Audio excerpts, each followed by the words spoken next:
नाशिकच्या यशवंतराव चव्हाण मुक्त विद्यापीठात आज दिनांक 13 रोजी सकाळी 8 वाजेला बिबट्या निघाल्याने सर्वांची चांगलीच धावपळ उडाली. अखेर रेस्क्यू करून त्याला आदिवासात सोडण्यात आले.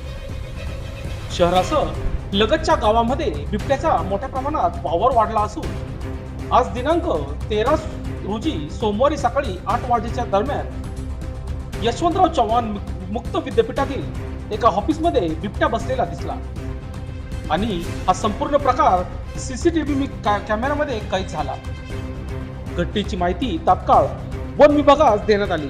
त्यानंतर या ठिकाणी असलेल्या सर्वांना सतर्क राहण्यास सांगण्यात आले. यापूर्वी देखील मुक्त विद्यापीठात 2 ते 3 वेळा येथील स्थानिकांना बिबट्याचे दर्शन झाले होते. वन विभागाला कळविल्यानंतर वन विभागाने सदर ठिकाणी पाहणी केली. हा बिबट्या सुमारे 3 ते 4 वर्षाचा असून त्यास वन विभागाने तात्काळ रेस्क्यू करून त्याला ताब्यात घेत सुरक्षित ठिकाणी घेऊन गेले. दरम्यान या प्रसंगी उपवनरक्षक पंकज गर्गे, सहाय्यक वनरक्षक यांच्या मार्गदर्शनाखाली वन परिक्षेत्र अधिकारी वृषाली गाडे, वनपाल अनिल अहिरराव, उत्तम पाटील, हनुमंत सावकार, नवनाथ मोरे, दीपक जगताप व तसेच रेस्क्यू टीम आदी उपस्थित होते.